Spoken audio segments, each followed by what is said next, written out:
Quand on veut créer, il faut apprendre tout un langage et c'est compliqué. Avec ChatGPT et je dirais tous ces nouveaux modèles d'IA, le texte, ça devient la nouvelle interface. Bonjour Jean-François Pillou. Bonjour Jérôme. Vous êtes créateur, entrepreneur, geek avant tout, et notamment créateur d'un site que tout le monde connaît aujourd'hui, qui s'appelle Comment ça marche. Comment ça marche, c'est une plateforme historique du web français. Même si aujourd'hui vous n'êtes plus partie prenante dans Comment ça marche, est-ce qu'on peut rappeler un petit peu l'histoire de l'un de ces sites précurseurs du web français ? On m'a dit une fois un truc, on m'a dit tiens, Comment ça marche, c'est un site qui a été fourni avec le web. C'est magnifique. Donc oui, effectivement, je l'ai créé en 99. C'était un site perso, parce qu'on appelait ça comme ça à l'époque, site perso, dans lequel j'explique comment fonctionnent les technologies. Donc je commençais les ordinateurs, les routeurs, etc. Et puis finalement, j'ai laissé la place aux autres, les autres utilisateurs qui pouvaient participer, donc beaucoup de forums notamment. Ouais. Et effectivement, il s'est installé assez rapidement comme le premier site high-tech en France. Je crois qu'encore aujourd'hui, il fait entre 5 et 10 millions de visiteurs par mois. Étonnant. Donc c'est un site vraiment de conseils pratiques, hein. C'est ça. C'est vraiment un site de how-to, comme on dit. Donc ça, dès qu'on a une question, si on ne sait pas faire telle ou telle chose, soit le site explique comment faire telle ou telle chose, soit ça y est pas sur le site, auquel cas on pose la question et là c'est une communauté qui va vous répondre.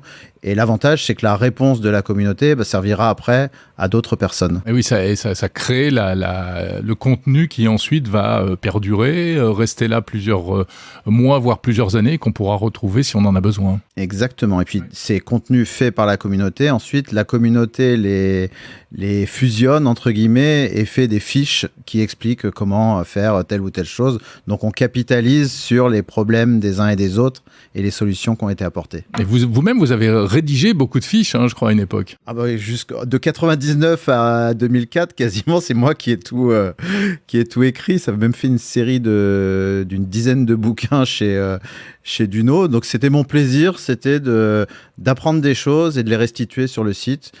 Je dirais comme un peu n'importe quel youtubeur ou tiktoker le ferait en vidéo. Moi, je le faisais à l'écrit. Ouais. Et donc, effectivement, ça a aidé et ça aide toujours pas mal de monde. Mais c'était une passion à côté de votre activité professionnelle. Vous faisiez quoi à l'époque ? Exactement. Alors, je l'ai créé quand j'étais en école d'ingénieur, en mécanique, contre toute attente.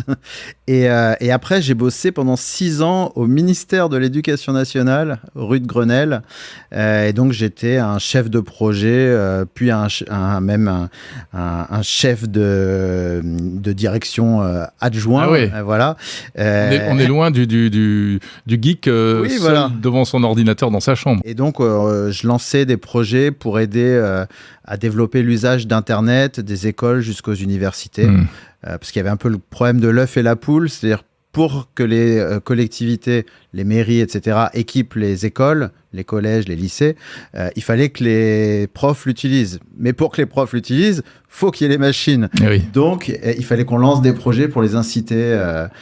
Alors, on va revenir un peu sur Comment ça marche. C'est à l'époque de Comment ça marche qu'on s'est connus, parce que je vous avais reçu sur France Info à l'époque pour que vous nous présentiez tout ce que vous faisiez sur le site Comment ça marche.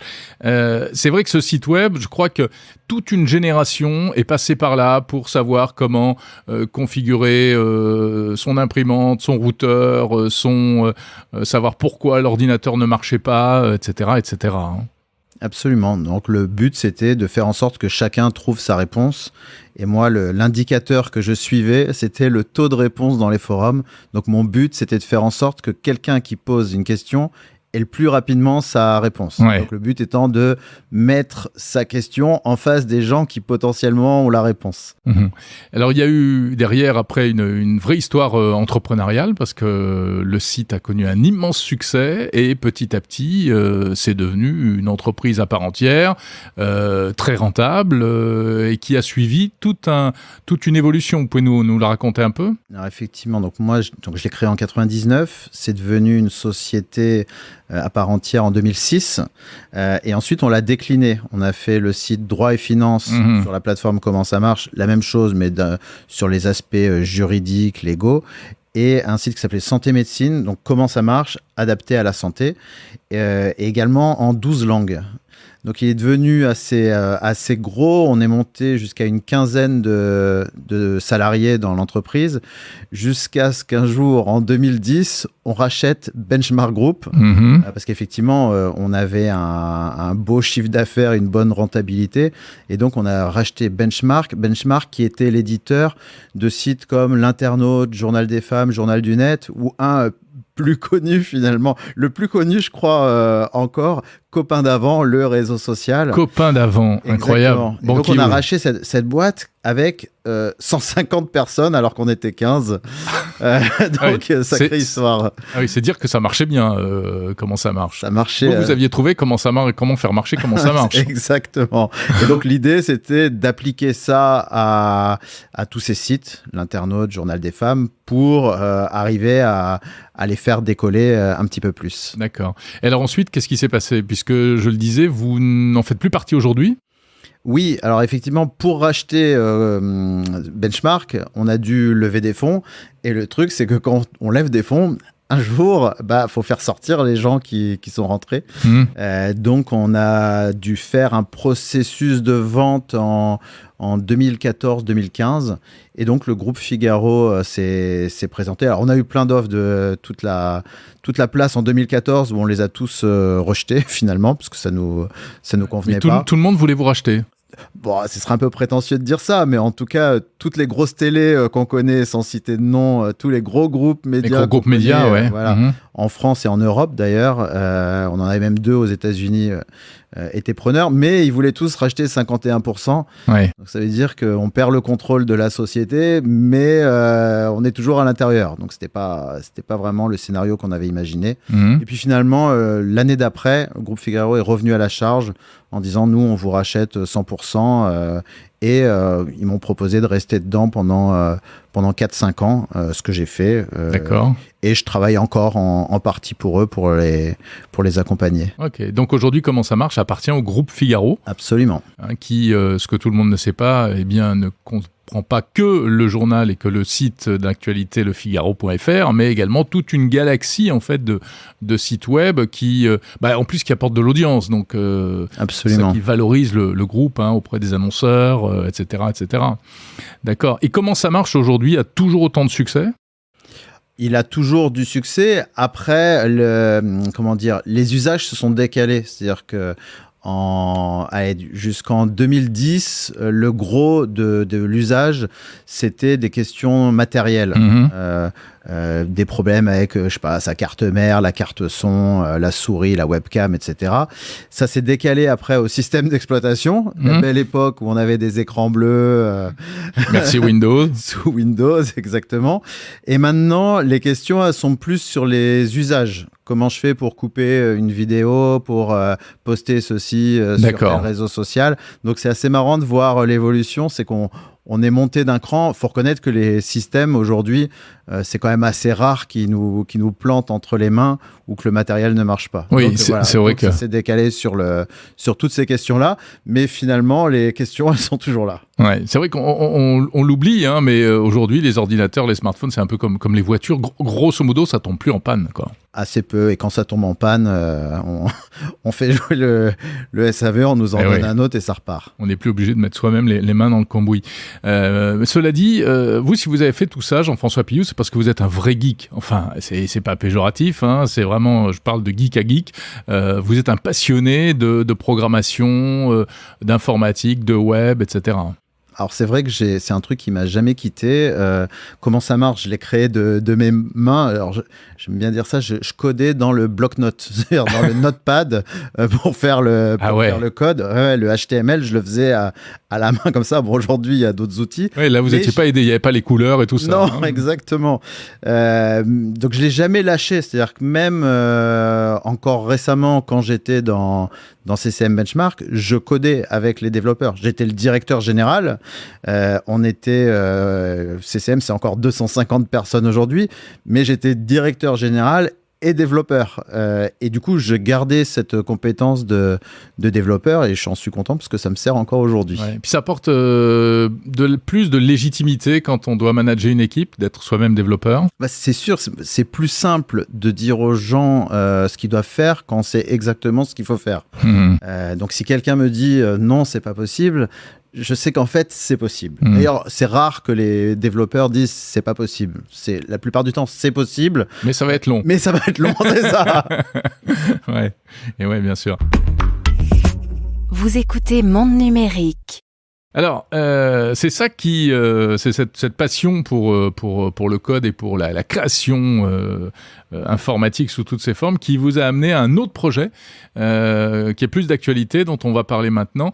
C'est un site et des applis que vous avez lancé qui s'appelle Around Us.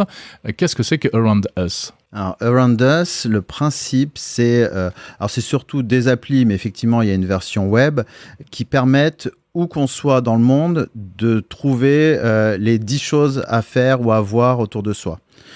Donc, il y a 2 principes très forts. C'est que, 1, je ne montre que 10 choses et j'ai enlevé tout ce qui est superflu. C'est-à-dire que quand vous ouvrez une application comme Google Maps, il va vous dire à côté qu'il y a un salon de toilettage, un vétérinaire, je sais pas quoi, un coiffeur, et une salle de sport. Mais c'est pas forcément ce qu'on cherche si on fait du tourisme.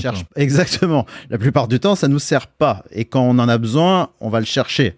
Ce qui est important quand on va quelque part, c'est pas tant les hôtels ni même les restaurants, c'est en premier les choses à voir. Oui, bien sûr. Je classe les choses à voir et je mets en avant ceux qui sont les plus intéressants. Intéressants étant ceux qui intéressent le plus de monde. Ouais. Alors là, je suis sur l'application Around Us, justement. On est à Montparnasse, c'est là où on enregistre. Et effectivement, il me propose comme premier point d'intérêt la tour Montparnasse. Forcément. C'est vrai que ça se visite. Il y a une fontaine Wallace aussi, je sais pas où elle est, sans doute pas très loin d'ici. Le théâtre de Poche, l'église Notre-Dame de je sais pas quoi, c'est pas Notre-Dame de Paris. Notre-Dame des Champs, bien sûr, c'est de l'autre côté de la rue. Enfin voilà. Et tout cela présenté avec une vue satellite, en fait. Absolument. Je dézoome pour voir les différents points d'intérêt. C'est ça. En fait, si on dézoome, du coup, on élargit le rayon d'action. Et il va nous montrer d'autres choses. C'est-à-dire que si on dézoome sur le 15e arrondissement, il va nous montrer les 10 choses à voir dans le 15e. Si on dézoome encore et qu'on prend tout Paris, évidemment, on va voir la Tour Eiffel, le Sacré-Cœur, je sais pas, le Louvre, Bien etc. sûr.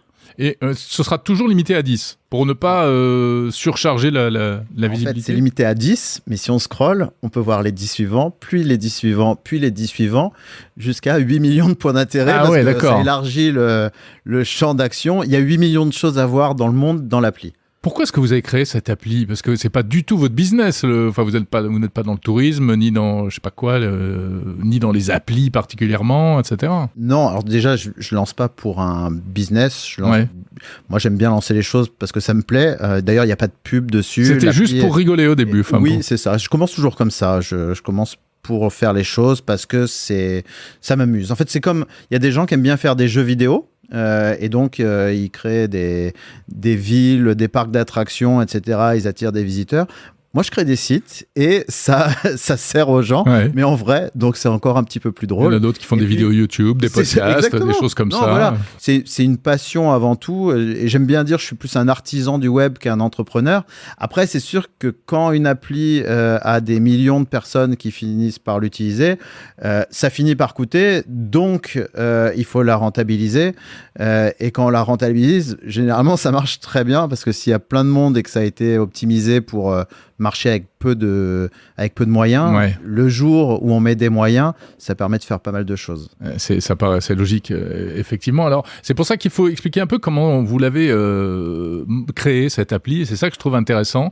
Au départ, vous êtes parti de données qui sont en libre accès, qui sont gratuites, en fait. C'est ça. En fait, je parcours j'ai des serveurs qui crawlent le web, comme Google le fait, et je sélectionne en premier lieu les sources qui sont libres, ouvertes.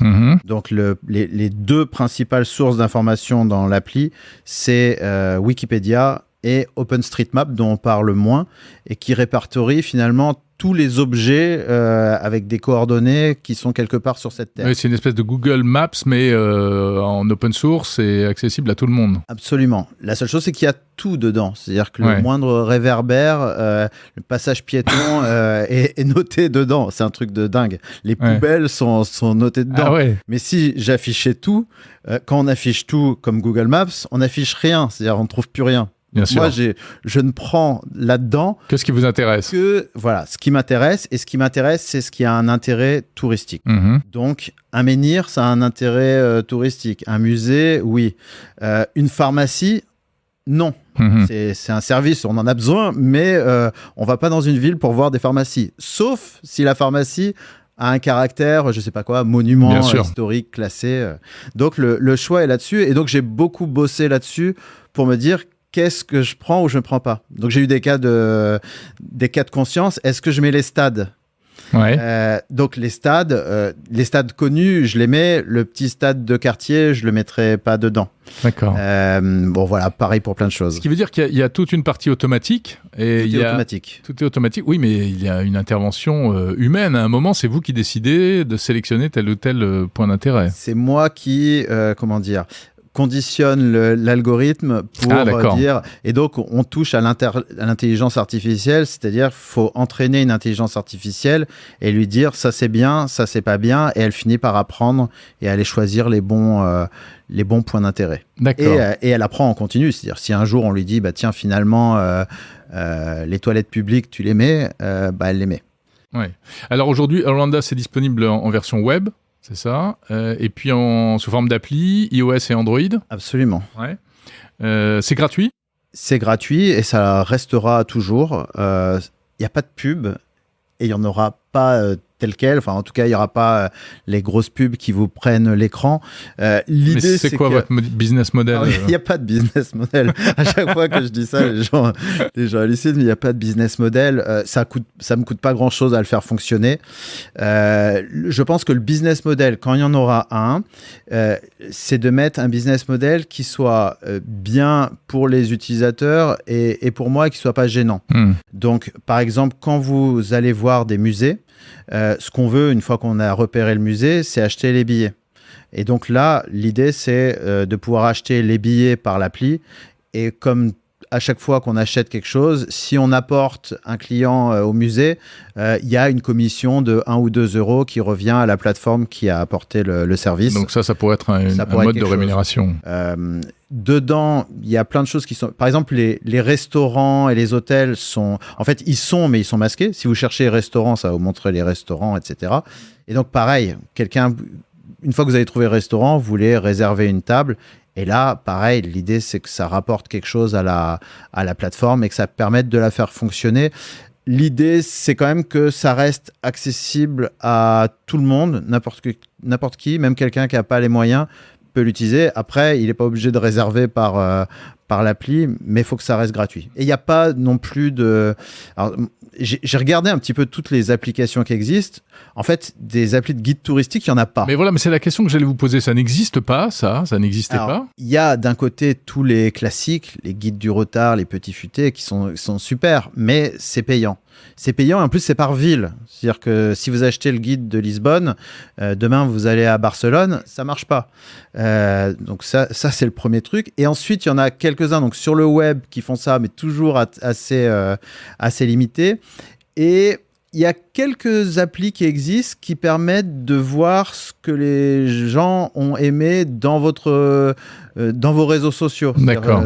Mes amis ont aimé tel resto, donc je vais aimer. Le problème de ces applis, c'est que dès qu'on l'ouvre, ça nous demande de nous connecter avec Facebook ou Twitter. Moi, j'avoue que tant que je connais pas l'appli, j'ai pas forcément envie de me connecter avec. Il faut déjà avoir un premier avis. Tandis qu'Aranda, on n'est pas obligé de créer un compte pour l'utiliser. Non, et ce sera toujours le cas. Je veux pas Comment ça marche ? Il n'y a jamais eu besoin de se connecter. Les gens peuvent même poser des questions sur le forum sans se créer un compte. Alors simplement, on leur demande de mettre un mail pour être au courant de la réponse. Mais il n'y a pas besoin de se créer un compte. Parce que c'est pénible de se créer un compte pour faire le moindre chose. Le but, c'est qu'ils l'utilisent. Après, le compte... il sera utile le jour où vous devrez, bientôt on pourra créer un itinéraire sur l'appli et qui vous dise, tiens, pour voir tous les monuments que vous avez sélectionnés, voilà dans quel ordre il faut les faire, et qu'on puisse le partager, rajouter ses photos, etc. et contribuer à l'appli. Pour ça, il faudra un compte. Mais juste pour consulter, pas besoin. D'accord. Et alors, ça couvre combien de villes, combien de pays aujourd'hui ? Tous. Waouh. tous. Vous allez au fin fond du désert dans le... Si je tape Groenland, je vais trouver des choses, par exemple ? Groenland, il y a des choses. Il y en a moins qu'ailleurs, mais il y a des choses. Ah oui, en effet. Enfin, en tout cas, il a compris Groenland, pays constitutif autonome du Danemark. En effet, il y a des points d'intérêt au Groenland. C'est impressionnant. C'est ça. Et quoi qu'il arrive, il vous en montrera toujours 10. Même s'ils sont à 30 km de là où vous regardez. 10 dans l'écran qu'on regarde, c'est ça qu'il faut comprendre. Alors c'est ça. Mais ça veut pas dire qu'il y en a que 10. Si vous vous localisez, par défaut, c'est les 10 les plus proches de vous. D'accord. Donc si vous l'ouvrez autour de chez vous, vous allez voir, tiens, que moi ça m'est arrivé ma famille a une maison de campagne vers Chartres et je l'ai ouvert et j'ai vu qu'il y avait un menhir qui était à 800 mètres de la maison. Personne ne le savait. C'est vrai. Donc voilà, on n'est pas encore allé le voir. Même vous le saviez pas avant d'avoir lancé l'appli. Non, je savais pas. Tout ça s'était alimenté de manière automatique en fait. Exactement. Ça repère des choses, des points d'intérêt culturels, des fois un petit peu cachés. C'est pas forcément que des musées. La moindre grotte, cascade, je sais pas quoi, fontaine, un pont qui a un peu de l'allure est dedans en fait. Et donc, ça donne des idées de choses à voir. Et j'utilise ensuite les outils d'IA, ChatGPT et compagnie pour aller créer automatiquement les fiches de ces lieux. Mais je les crée pas en mode, vas-y, crée-moi une fiche sur la Tour Eiffel. Je lui donne toutes les infos qu'il faut mettre dedans parce que je les connais et je lui demande, à partir de ça, tu me construis un guide. Donc les informations qu'il y a dedans, a priori, sont bonnes. En tout cas, c'est celles de Wikipédia. Oui, elles viennent de Wikipédia. Vous faites une espèce on va dire, de copier-coller, de résumé. Non, un résumé, ouais. Un résumé, parce qu'en fait, sur pas mal de monuments, les monuments connus, la fiche Wikipédia, elle fait 30 pages de long et on n'a juste pas envie de savoir tous les détails de chaque boulon de la Tour Eiffel. Ce qu'on veut savoir, c'est en gros, je suis dans un pays, tiens, il y a une tour, c'est quoi quand elle a été construite, elle fait quelle hauteur. Ces infos, ils sont. Après, si on en veut plus, il y a le petit bouton qui permet d'aller lire la fiche Wikipédia dans sa langue et on peut en savoir plus. D'accord. Et donc ça a été automatisé également. Ça marche. Moi, quand je crée des trucs, le but, c'est... En même temps, je suis un gros bosseur, j'aime bien lancer des trucs comme ça. En même temps, je suis un gros fainéant et j'aime bien que ça marche tout seul sans moi. Donc, ça marche tout seul avec les algorithmes aujourd'hui. Et demain, ça marchera tout seul avec les algorithmes plus les utilisateurs. C'est-à-dire qu'à court terme, ce que je veux, c'est que les gens puissent modifier, mettre un commentaire, mettre une anecdote sur un monument qu'on ne connaît pas. Parce que les gens du coin savent. Oui. Et ils savent mieux que n'importe quel guide touristique. Oui, mais là, après, il faut vérifier. Enfin, on peut mettre n'importe quoi. C'est tout le problème du collaboratif. C'est ça. Donc, le but, c'est d'aller, laisser faire des choses aux gens, des choses un peu anodines. Vous voyez, faire des likes, un commentaire, etc. Et les gens qui sont là depuis des mois, qui ont mis des milliers de likes, c'est des gens qui sont... crédibles. En tout cas, ils sont à fond dans l'appli et ça devient leur outil. Donc, ils ne vont pas dégrader quelque chose. Oui, c'est comme Waze, en fait. Comme Waze ou même comme les gens qui participent à une association. Quelqu'un qui vient d'arriver dans une association, on ne le connaît pas. Quelqu'un qui est là depuis 2 ans, on peut lui donner les clés du local. Il ne va rien se passer dans la nuit parce que c'est son association, c'est son intérêt que ça perdure dans le temps. Ouais. Alors, c'est intéressant que vous parliez de ça parce que finalement, j'aimerais bien avoir votre avis aussi, Jean-François Pillou, sur, au-delà de cela, sur toutes ces années écoulées que vous avez vues. Vous et moi, on est un peu des vieux de la vieille. Dinosaures du web. Ouais, voilà. Et comment est-ce que quelles ont été les étapes les plus marquantes selon vous depuis les années 90 ? C'est une bonne question. Surtout, c'est une bonne question là depuis quelques mois. Parce que on est en train de vivre la révolution de l'intelligence artificielle, les modèles de langage qui arrivent. Et pour moi, cette révolution-là, c'est la plus importante et je dirais la plus brutale de toutes. Moi, j'ai commencé donc en 99. J'ai découvert Internet vers 96-97. À un moment donné, je me suis dit, il faut que j'en sois. Donc, je vais créer un site web. Quasiment au début où c'est arrivé en France. C'est ça. Voilà. Moi, j'ai découvert assez tôt et assez vite, j'ai fait un site. Et ensuite, on a vu pas mal d'autres choses. Il y a eu le Web 2, c'est un peu plus dynamique. Voilà, les blogs, tout ça. Les blogs, on discute. Le mobile, ouais. Ça a été quand même grosse rupture. un gros changement. Les réseaux sans fil, le Wi-Fi, etc. On pouvait regarder ailleurs que sur un ordinateur fixe. C'est quand même quelque chose. Les réseaux sociaux. Ouais. Et pour le coup, j'avoue que cette vague-là, je l'ai un peu laissée de côté. Les applis, d'ailleurs, j'ai pas réussi. Parce qu'en fait, comment ça marche ? C'est un site où on vient quand on a des problèmes. On a une question, on la pose, on revient. Mais on va pas les partager à la terre entière. Regardez, j'ai réussi à réparer mon ordi. Ça se partage pas sur les réseaux sociaux. C'est sûr. Donc, ni les applis, ni les réseaux sociaux, ça marche pour comment ça marche. Ouais, c'est pas très Instagrammable. Hein. Ouais, voilà. Alors quoi que... Pour le coup... Là, on a cette révolution de l'IA et je me suis dit, tiens, sur quoi ça pourrait fonctionner ? Et c'est vrai que le tourisme, c'est... Alors, ça marche pour tout le monde, les petits, les grands. Ça marche dans tous les pays du monde. Ça marche sur les réseaux sociaux. Parce qu'on a envie de partager les belles choses qu'on voit, qu'on découvre, etc. Et il y a besoin d'une appli pour le faire parce que ça faut être en nomade, faut la localisation. Donc finalement, ça réunit un petit peu le meilleur de tous ces mondes-là. Ouais. Mais vous parliez de l'intelligence artificielle. C'est une vraie rupture, ça, d'après vous ? Ah oui. En fait, le truc que ça change, c'est que jusqu'à... on va dire mars 2023, l'arrivée de GPT-4. Ouais. Avant, il y avait GPT-3, c'était rigolo, mais c'était comme les assistants vocaux. Ça fait marrer quelques minutes, mais on va pas très loin avec. GPT-4, il y a un tel niveau d'entraînement de l'outil que l'outil est capable de faire des phrases qui ont du sens. Et surtout, alors moi, je l'utilise pas tant dans le côté...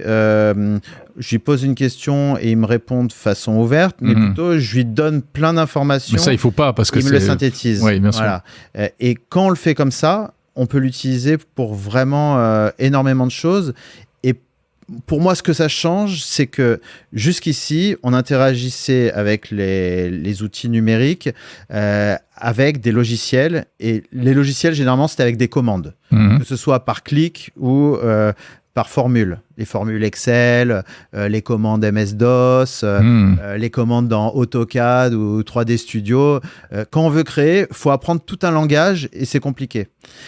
Avec ChatGPT et je dirais tous ces nouveaux modèles d'IA, le texte, ça devient la nouvelle interface. C'est-à-dire que demain, dans Excel, vous pourrez lui dire « Tiens, tu me sélectionnes toutes les lignes paires et tu m'en fais la somme dans la colonne, dans la cellule B8 ». Et ça va quand même plus vite que d'aller mettre des formules égales, somme... Bien sûr, puis d'aller chercher quelle est la bonne formule, etc. Remarquez, on va la chercher sur comment ça marche, éventuellement, la bonne formule. Alors, c'est vrai que pour le coup, ces modèles-là... Je ne vais pas dire que c'est la fin de comment ça marche, parce que voilà, ça comment ça va impacter jamais l'expérience. En fait, ce qui manque aux outils d'IA, c'est l'expérience. Par contre, pour tout le reste, c'est quand même redoutable. Moi, l'appli iOS, je l'ai créée. J'avais jamais fait d'appli iOS avec... l'appli iOS de Around Us. De Around Us. Et c'est ChatGPT qui m'a aidé à le faire. C'est-à-dire, je lui dis, voilà, comment je peux faire mon appli. Alors, il est très limité en entrée, en sortie. On ne peut pas lui mettre une taille infinie. Donc, je lui ai dit, tiens, crée-moi la structure de l'appli. Il m'a dit tous les fichiers. Et maintenant, je lui ai dit, montre-moi ce fichier, ce fichier, ce fichier. Donc, il me les a créés. Et après, alors, il y a des bugs. Mais j'interagis avec lui, je lui dis t'es gentil, mais là il y a un bug à tel endroit. Oui, je suis désolé, voilà. Alors c'est marrant parce qu'il est toujours étonnant. désolé. Il est très poli et mais du coup, c'est plaisant. Vous avez raison. Et... C'est ça. Et des fois, il me donne des idées. Il me dit voilà, on pourrait le faire de telle façon. Et je lui dis mais j'ai une autre idée, on pourrait le faire comme ça. Et là, il me dit c'est une excellente idée. Tiens, on va. Et du coup, c'est super plaisant parce que on avance. des fois, il me fait penser à des choses auxquelles j'avais pas pensé. Des fois, je le remets un petit peu dans le droit chemin. Mais finalement, à deux, c'est comme dans les films de science-fiction, vous savez, où il y a un petit robot qui vous accompagne, le Z6PO, là. Et oui, alors, là, il faut faire le truc comme ci, comme ça. Le majordome. Exactement, c'est le majordome. Donc, ça change tout. L'application iOS, je l'ai faite en 3-4 semaines. L'application Android, alors j'ai même pas de téléphone Android, je ne sais même pas, enfin, j'exagère, mais je sais pas à quoi ressemble l'interface d'Android, comment on l'a fait, et c'est un autre langage. Je l'ai faite en 5 jours, parce que je lui ai donné le code de l'application iPhone. Et qu'il a transformé je lui ai dit, maintenant, tu me le fais pour Android. Ouais, mais quand vous dites ça, parce qu'il ne faut pas donner non plus de fausses idées, c'est-à-dire que vous saviez où vous allez. Oui, c'est ça. Voilà, vous faites de manière j'ai l'idée, progressive. Je sais où je vais. ChatGPT n'a pas pondu le code in extenso, tout seul, avec 3 lignes de prompt, quoi. Non, ça se fait par itération. Voilà. C'est-à-dire qu'il me fournit quelque chose. Au début, c'est n'importe quoi. Donc je lui dis, c'est n'importe quoi. Il me dit, oui, vous avez raison. Non, mais vous avez raison, j'ai essayé de vous piéger. Ce qui est incroyable, c'est qu'il me sort quelque chose. Je lui dis, c'est n'importe quoi ce que tu me dis là. Il va me dire, vous avez raison. Il me ressort une deuxième version qui est la bonne. Des fois, c'est à la 3e où je lui donne le. Mais comment vous savez que c'est la bonne ou la mauvaise ? Parce que en code, vous prenez le code, vous le mettez dans l'outil, vous compilez et donc vous le mettez sur l'appli. Et ça marche ou ça marche pas. Quand ça marche pas, généralement, il y a un message d'erreur. Le message d'erreur, je le donne à ChatGPT. Je lui dis, j'ai ce message d'erreur. Il me dit, ah bah oui, là, il faut corriger telle chose à telle ligne, etc. Et en fait, par itération, je vais où je veux. C'est-à-dire, dans l'appli iPhone, quand vous allez sur un monument, sur la petite bulle, il y a un petit œil bleu. Si vous cliquez dessus, ça vous met une vue en 3D qui tourne autour du monument. Wow. Et avec les doigts, on peut accélérer, zoomer, incliner pour se rapprocher du monument. Ça, j'avais aucune idée de comment le faire. Et en fait, c'est lui qui m'a donné l'idée. Il m'a dit, je lui ai dit, qu'est-ce qu'on pourrait rajouter dans l'appli ?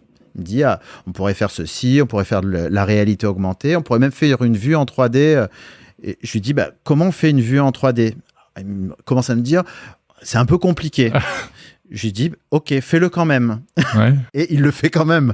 Il m'a dit, voilà, on le fait. Alors au début, c'était tout pourri, ça tremblait dans tous les sens. Alors je lui ai dit, ça tremble dans tous les sens. Ouais. Ah oui, effectivement, parce que, je sais pas quoi, il y a des erreurs, il faut lisser le truc, etc. On va mettre un algorithme de ceci, cela. Souvent, il me dit, il faudrait mettre un algorithme, et il me sort un truc incompréhensible. Je lui dis, de quoi tu parles ? Non, je lui dis, fais cet algorithme. Fais-le. Et il le fait. Ah ouais. Et donc, de fil en aiguille, je suis arrivé avec une appli qui marche. Donc, j'ai tâtonné parce que je savais où j'allais, mais j'ai pas fait de cahier des charges. Je suis pas allé chercher des consultants pour aller d'études de marché pour aller vérifier. J'y vais comme ça. Je crée la carte. Tiens, on va rajouter ceci, cela. Donc, je tâtonnais pour l'application iPhone. La version Android, j'avais déjà l'application iPhone. Donc, pour le coup, 5 jours qui est quand même le temps d'apprendre le langage.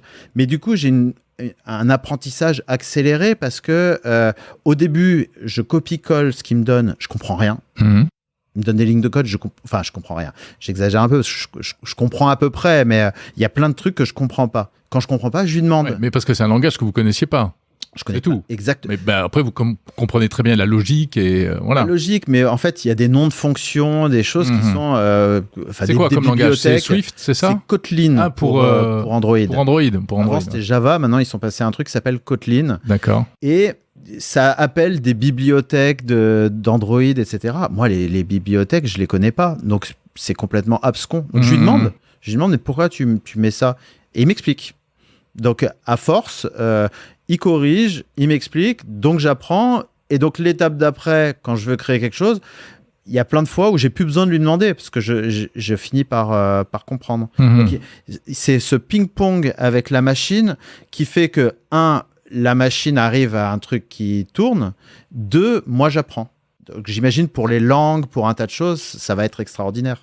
Ça, on touche du doigt vraiment la rupture totale que représente l'intelligence artificielle générative pour du texte. Mais c'est vrai que au départ, en plus, c'est un outil qui avait été créé pour écrire du code. Je savais pas. ChatGPT. Ouais, je crois bien que ça a été vraiment fait pour ça.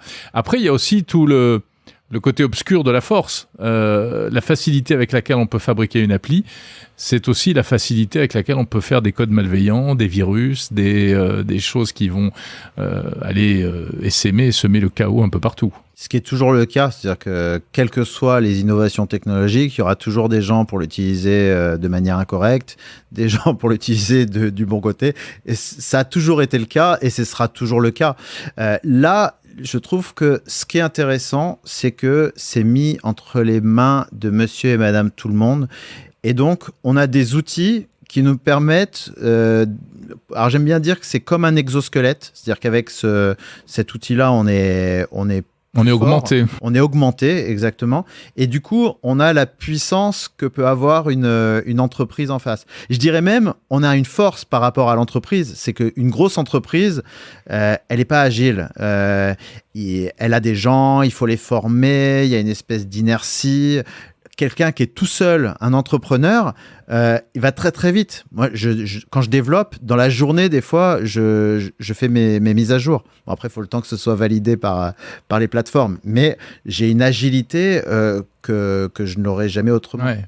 Mais ça, le numérique d'une manière générale, c'est ce que ça a toujours apporté. C'est-à-dire que ça a apporté à un geek seul dans sa chambre une force de frappe que... la mécanique ou la chimie ou je ne sais quoi n'offrait pas. Absolument, absolument. Je vois mes enfants commencent à jouer avec ces trucs-là et je trouve que c'est une bonne chose. Alors, entendons-nous, hein, mes enfants de plus de 13 ans, j'en ai une qui a 6 ans. Pour l'instant, on la laisse quand même loin de ça. Jouer elle avec, code pas sur ChatGPT. avec ses jeux, c'est Lego. Qu'elle commence par les Lego. Voilà. Mais pour moi, ils vont avoir besoin d'utiliser ça. Parce que je disais, avant, on avait des commandes, fallait cliquer. Et donc, l'apprentissage, j'ai fait 6 ans au ministère de l'Éducation nationale, donc je suis assez bien placé pour savoir qu'il faut que les jeunes aient ces compétences. Parce qu'il n'y a plus beaucoup d'entreprises qui recrutent sans ces compétences. Ouais. Alors, je mets de côté l'artisanat, voilà, la restauration, où oui, l'apprentissage du numérique a moins d'intérêt, mais quand même, il faut prendre les commandes des clients. Et là, demain, ce sera de bien savoir décrire la chose. Quelqu'un qui sait dire ce qu'il veut est capable d'avoir ce qu'il veut. Donc, je dirais que grâce à ChatGPT, les cours de français, les cours de langue deviennent plus importants. Parce que si on sait bien s'exprimer, on pourra avoir plus de choses. Donc, jusqu'ici, les maths étaient un petit peu privilégiées par rapport au français. Je pense que le français va regagner des lettres de noblesse. Donc, est-ce qu'il faut apprendre ChatGPT ou l'intelligence artificielle à l'école ou pas, finalement ? Non, je pense qu'il faut apprendre à décrire ce qu'on veut, à savoir s'exprimer, à savoir se projeter. Qu'est-ce qu'on veut, où on veut aller. Si on sait faire ça, alors naturellement, on sait utiliser ChatGPT. Après, il y a une grammaire un peu particulière pour l'instant parce que faire un prompt, alors le texte qu'on tape dans ChatGPT s'appelle un prompt. Faire un prompt, effectivement, il y a une petite courbe d'apprentissage. Il faut savoir l'écrire. Mais moi, je l'écris en langage parlé. Maintenant, je cherche plus. Alors, au début, je le faisais en anglais. Mais finalement, que je le fasse en anglais ou en français, il comprend aussi pareil. Bien. Donc, je ne vais pas m'embêter. Je l'écris en français et je l'écris avec mes mots. Je lui mets des abréviations dedans et il comprend tout. Enfin, je lui dis, tiens, ton truc là, par exemple, quand on swipe sur la carte, je lui ai appris à essayer de deviner où la carte allait s'arrêter. Et donc, je lui dis, ça va trop loin. Là, tu t'es trompé de sens. Et il comprend. Il comprend avec des mots simples. Je lui parle même pas de code. Je parle de fonctionnalité. Ce que j'attends de fonctionnalité, exactement. Ouais. Et qu'est-ce que ça va changer dans les systèmes qui existent aujourd'hui ? Est-ce que, on va reparler un instant de comment ça marche, est-ce que demain, comment ça marche devrait pas fonctionner côté utilisateur comme ChatGPT ? C'est-à-dire que au lieu d'aller chercher, scroller des forums interminables pour trouver la réponse à sa question, est-ce qu'il n'y aurait pas moyen de simplement poser la question ? Alors, effectivement, il y a des tas de questions où demain, les gens iront chercher directement sur l'IA. Il y a encore plein de cas, des cas particuliers où il faut poser la question parce que ce qu'on a sur son ordinateur n'est pas forcément la même chose que celui d'à côté. Donc, on a encore plein de gens qui posent des questions dans les forums et on est déjà en train d'intégrer ça. C'est-à-dire que si personne ne répond sur le forum, on fera en sorte que les gens puissent avoir une réponse par l'IA, par mail. La personne validera si la question la réponse lui convient, et ensuite on la postera dans le forum. Je dis on, c'est plus moi, mais ouais, mais c'est pareil, vous regardez ça je regarde ça de près. Donc on va évidemment, CCM va intégrer des outils d'IA dedans. Le but n'est pas d'aller reprendre, si c'est pour refaire ChatGPT avec un petit champ et on met ce qui nous a répondu de l'autre côté, ça sert à rien. Dans ce cas-là, autant aller le poster directement sur ChatGPT. Non, ce que je crois, c'est qu'il y a plein d'outils qui vont l'intégrer, et pour faire des réponses plus personnalisées, parce qu'elles sauront mieux faire le prompt que nous, en la nourrissant derrière d'informations qu'on ne voit pas. Donc avec tout ça, tous les outils vont être obligés de changer. Je le disais tout à l'heure, Excel, PowerPoint, Word, ça va l'intégrer. Photoshop, on voit, c'est déjà le cas. D'ailleurs, Microsoft... Ils viennent de le sortir il y a 15 jours. Oui, Photoshop intègre des IA génératives. Microsoft est dans OpenAI, donc effectivement, et puis ils ont annoncé leur Copilot. Exactement. Ouais. Mais le problème avec intrinsèquement ces outils-là, c'est quand même ce qu'on appelle l'hallucination. C'est que quand il ne sait pas, il invente. Et ça, c'est un gros souci. Alors, c'est un gros souci, pour moi, sans en être un. C'est toujours le cas. C'est-à-dire, quand vous allez quelque part, hier, vous cherchiez sur Google. Et il vous donne une info. Oui, mais on avait les liens, on avait les sources. C'est vrai qu'on avait une réponse bizarre, on regarde la source, on se dit « Ah non, mais cette source-là, j'ai pas confiance ». Si c'est une réponse bizarre sur un site média ou encyclopédique ou autre, on a plus confiance. Oui, il y a un vrai enjeu là-dessus, et a priori, de ce que je crois comprendre, ils sont en train de travailler là-dessus. D'ailleurs, les dernières versions de ChatGPT possèdent une option qui permet de naviguer le web, naviguer sur le web. Oui, mais ils ne s'inspirent pas entièrement du web pour créer ces réponses, et il y a encore beaucoup de... Il y a encore des erreurs. Donc... Et c'est le problème sur lequel bute également Google, visiblement, avec son système Bard. Ouais, c'est vrai que moi, ma recommandation pour l'usage de ces outils-là, c'est d'être toujours dans une situation où on est capable de savoir si la réponse tient la route. Pour du code, c'est facile.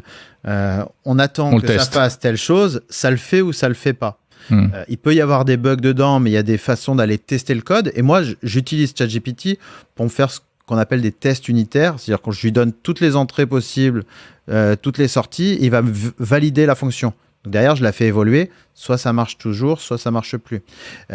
Plein de questions où je sais pas quoi, on lui demande un résumé. Le résumé, on voit bien, ça tient la route, ça tient pas la route. Oui, parfois ça tient la route avec, quand il invente des batailles de Napoléon, ça tient la route, sauf que les batailles n'ont jamais eu lieu. Il ne le fera pas sur un résumé. Vous donnez le résumé. Oui, c'est un résumé en effet. Un résumé, il n'y a pas de problème. Mais effectivement, faut pas que ce soit des trucs où il invente. Par exemple, j'irai jamais poser des questions de santé et les prendre pour argent comptant dans ChatGPT. Et pourtant, par contre, si je suis médecin, je le ferai. Oui. Parce qu'un médecin pose la question, ChatGPT va donner des idées, des diagnostics, etc. Et le médecin va dire, mais attends, là tu dis une bêtise, parce que ça peut pas être ça, parce que il y a tel autre symptôme. Et il va lui dire, ah, vous avez raison. Voilà. Donc, en fait, les juristes aussi, les avocats. C'est pareil. Un avocat, il pose la question à ChatGPT. ChatGPT va lui dire, ah, bah, il y a telle jurisprudence. Et l'avocat, il dit, non, elle n'existe pas, cette jurisprudence. Ah oui, vous avez raison. Par contre, il y a telle autre jurisprudence qui existe.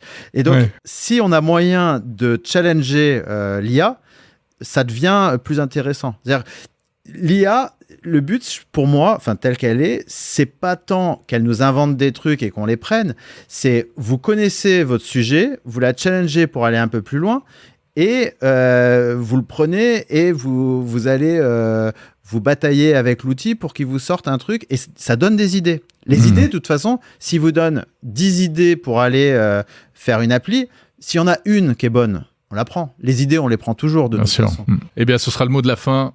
Merci beaucoup, Jean-François Pillou, créateur, fondateur initialement de Comment ça marche, et puis surtout, aujourd'hui, de Around Us, à retrouver sur le web et en appli iOS et Android pour visiter tous les lieux, tous les points d'intérêt partout dans le monde.